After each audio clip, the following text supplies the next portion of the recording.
There are over 33,000 bark-related crashes every year, and what your tire shop will never tell you is that 10 brands are responsible for a disproportionate number of those blowouts. Music. I just went through 15 years of NHTSA complaint records, independent lab test results, and every major recall database. And 10 brands failed so consistently they should not be on any shelf. Tread separating at 4,500 mi, steel belts corroding from the inside while the tire still looks brand new. One brand linked to 95 deaths that secretly settled lawsuits for years to avoid a recall. Today, I'm exposing all 10. Douglas tires are made by Goodyear and sold exclusively at Walmart. That Goodyear connection sounds reassuring. It is not. Goodyear builds Douglas to hit a Walmart price point, and the engineering compromises that make that price possible are exactly the ones that fail drivers be between 20,000 and 30,000 mi.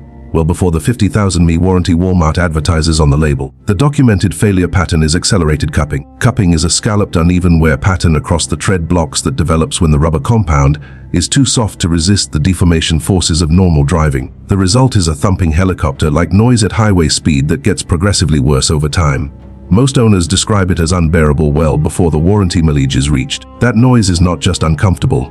It means the tread blocks are bouncing off the road surface instead of maintaining continuous contact. Interrupted contact means reduced braking performance and reduced handling stability, exactly when you need them most. Multiple independent tire review sites consistently place Douglas in the bottom tier of budget tire evaluations, specifically citing noise and wear rate as the two most frequently reported owner complaints. Here's the detail your tire shop will never mention. Goodyear manufactures Douglas tires, but does not put the Goodyear name on them. When the company that built a product refuses to attach its own brand to it, that tells you everything you need to know about where that product sits in their quality hierarchy.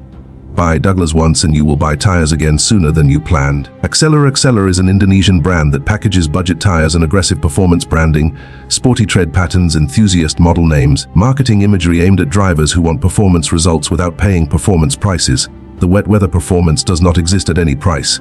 Tire Reviews, the independent tire testing and consumer review platform, tested the Axeler PHI against 192 rivals in the same performance category. It ranked 150'd. Their published conclusion was direct. Do not fit this tire, alter east. CALM, which aggregates results from independent professional magazine comparison tests, shows the Axeler PMing 29% below the test average in wet braking and nearly 15% below the average in wet handling. A 29% wet braking deficit is not a marginal difference. At 60 mph in a rain emergency, that gap translates to a substantial amount of additional road required to stop the vehicle. That additional road may or may not be available. Owner reviews across Tire Reviews. Tire Rack and Simple Tire describe the same experience across different vehicles and different drivers. Acceptable handling in dry condition, then an abrupt and unwarranted loss of grip the moment the road becomes wet. Multiple verified purchasers on Simple Tire report that the Axeler PHI cannot be balanced on road force machines. Simple Tire processed full returns on 2 consecutive sets of 4 tires with the same unresolvable balance defect. The construction inconsistency that makes a tire impossible to balance is not a user error. It is a manufacturing quality control failure. Westlake. Westlake is a Chinese brand under the ZC Rubber Group, widely used as factory-installed tires on travel trailers, RVs, and utility vehicles, and increasingly marketed to passenger car drivers through online retailers at prices that look attractive against mid-range alternatives. The documented failure pattern is tread separation while the tire remains fully inflated. This is not gradual wear. Owners across dozens of RV and trailer forums describe an identical sequence of events: correct inflation pressure, normal highway speed, and then the complete tread layer peels away from the casing while the tire body stays on the rim. The separated tread wraps around the undercarriage of the trailer, doing thousands of dollars of structural damage before the driver can bring the vehicle to a stop. Multiple cases matching this failure pattern exactly are on file with the National Highway Traffic Safety Administration, including a 2021 Grand Design travel trailer with complete tread separation at just 4,500 mi. Canadian Transport Canada investigation identified the root cause. Recalled Westlake light truck tires lacked gum strips. The rubber layer bonded between the steel belt cords that prevents moisture from infiltrating the belt structure and corroding the steel from the inside. The absence of this basic construction component is not a design refinement. It is a fundamental shortcut. Multiple RV manufacturers have since removed Westlake tires from their standard equipment lists entirely, switching to Goodyear endurance tires in direct response to Westlake failure reports from their own customers. When the manufacturer of the product being towed by the tire no longer trusts the tire, that is the clearest possible signal. Goodyear G159 still on used RVs. This entry is specific and critically important for anyone buying, renting, or borrowing a used motor home. Size 2 Senfi 7R25 was manufactured from 1996 to 2003. primarily designed for low-speed commercial delivery vehicle applications, short routes, frequent stops, limited time at sustained highway speed. RV manufacturers then installed them on motorhomes that travel at 65 and 4 hours at a time. A tire engineered for delivery routes generates dangerous levels of internal heat under those sustained highway conditions. NHTSA documents confirm the G159 has been linked to 95 deaths and injuries since 1998. Music Goodyear settled at least 41 lawsuits over G159 crashes using confidential agreements that prevented Music NHTSA from receiving the complaint and crash data it needed to open a formal investigation. A federal judge ordered Goodyear to pay approximately $530,000 for concealing internal high-speed heat testing data from plaintiffs during litigation. Data that showed the tire reaching temperatures that Goodyear's own engineers acknowledged were consistent with trade separation. The Department of Justice subsequently opened a criminal investigation into Goodyear's handling of the G159. Goodyear finally recalled approximately 175,000 G159 tires in June 2022. 19 years after the last one was manufactured, used motorhomes with these tires installed are still in active circulation. If you are purchasing, renting, or borrowing a used RV with 22.5 in rims, check the sidewall markings before you drive it at highway speed. The recall happened.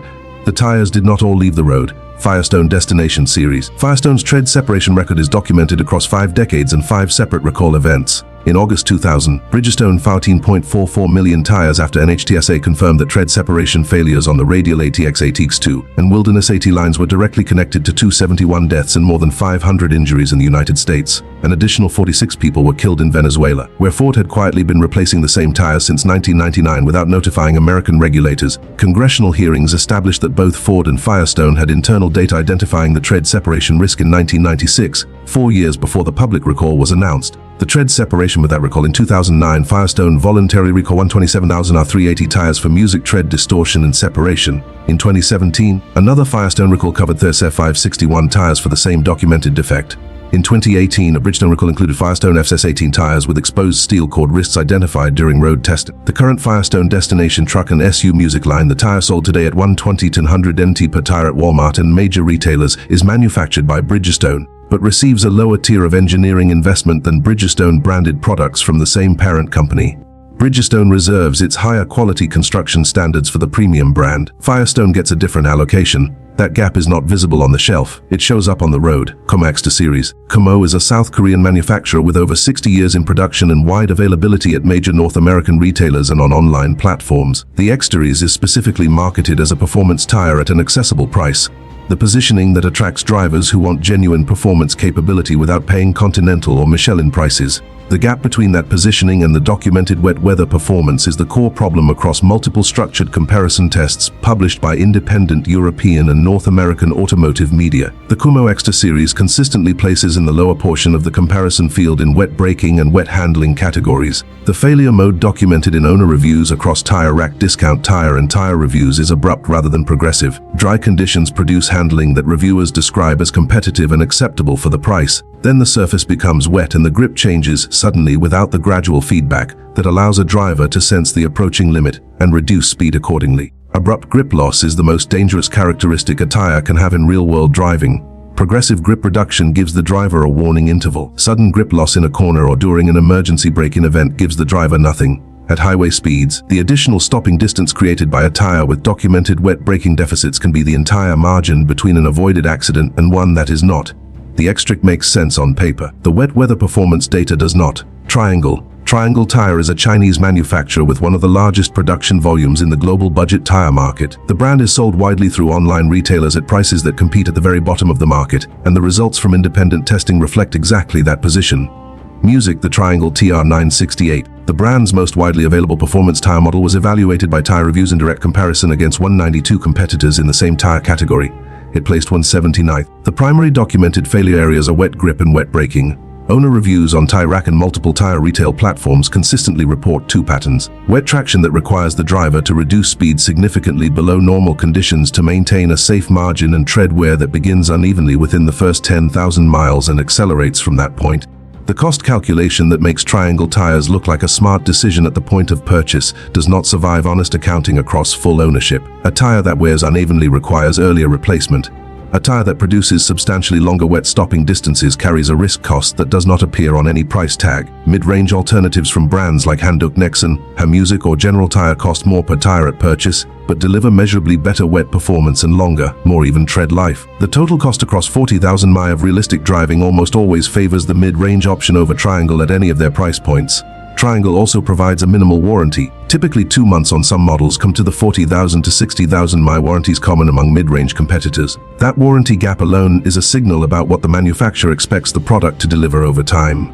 A company confident in its product's durability does not need to limit the warranty to 60 days. Nankang is a Taiwanese manufacturer with decades of production history and strong availability through online tire retailers at prices that sit between the cheapest budget options and mid-range alternatives from European and Japanese brands. That positioning attracts a specific type of buyer, someone who has done enough research to avoid the absolute cheapest tires, but has not investigated individual model performance data. Independent test results published across European automotive media place Nankang tires consistently in the lower half of comparison fields in wet braking and wet handling categories. The NS2 and AS1 all-season models, which generate the highest sales volume in North America, show wet braking distances between 10 and 20% longer than mid-range competitors at comparable price points in structured testing conducted by organizations with no financial relationship to any tire brand. The technical root cause is the rubber compound. Nankang formulations perform adequately on dry surfaces.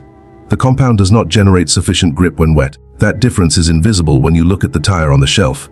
It is invisible during dry weather driving. It becomes visible during the exact scenario where a driver most needs the tire to perform an emergency stop on a wet road, where the 10 to 20% stopping distance penalty is not a statistic, but a real distance between the front of the car and whatever is in front of it. Nankang offers tires across multiple categories and the brand markets itself on longevity and fun value. If price is the primary driver of your purchase decision, there are better performing options at the same price point from Handuk Nexen and Cooper that show consistently stronger wet performance results in the same independent tests where Nankang lands in the bottom half of the field. Carlisle tires appear on trailers, boat trailers, Hamusic utility vehicles and lawn equipment. Most drivers who encounter Carlisle tires are not looking for a premium product. They are replacing a failed trailer tire on a tight budget, or buying what the trailer dealer installed as standard equipment. The reasonable assumption is that a tire labeled for a specific application has been engineered to handle that application safely under normal conditions. The NHTSA complaint record for Carlisle trailer tires challenges that assumption.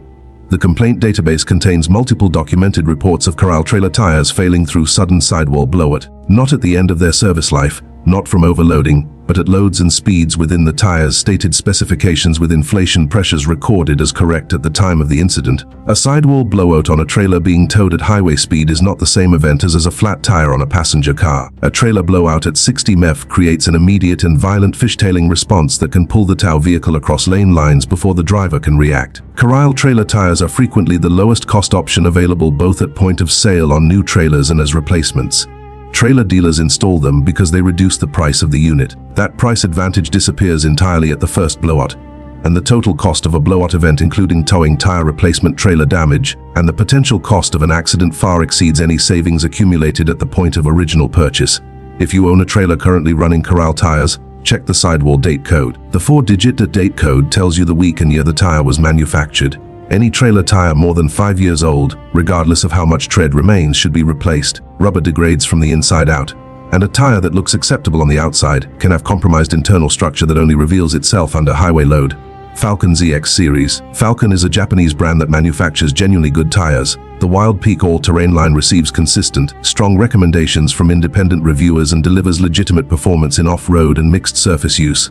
This is what makes the Falken ZX series the most important brand on this entire list. Not because the ZX is the worst tire here in absolute terms, but because it creates the most predictable and most preventable trap for an informed buyer. The Falken ZX series, specifically the CE321 and related performance and touring all-season models, consistently underperforms in independent structured testing while carrying the brand reputation built entirely by a different product. Multiple automotive media comparison tests place the ZX-C31 and similar ZX models below the field average in wet braking by margins measured between 8 and 15% across different sizes and test conditions. Dry performance scores are competitive for the price. The wet braking and wet handling performance scores are not. The compound used across the ZX lineup is different from the compound in Falken's off-road products, and it does not match the wet weather grip characteristics of mid-range competitors from Handuk Nexen or General Tire at similar price points. Falken uses different engineering priorities for different product lines. The Wild Peak is built for traction and durability in demanding conditions. The ZX is built for price competitiveness in the mainstream market. Those are different targets and they produce different tires. The purchasing trap is this. A driver researches Falken tires, reads consistently positive reviews for the Wild Peak, and concludes that Falken makes good tires. They then select the ZX because it is cheaper and assume the quality transfers across the brand. It does not. The brand name is shared. The performance is not. Check the specific model on an independent test database before you buy, not the brand name. That 90 con check is the entire difference between the number one brand on this list and a tire that will actually protect you.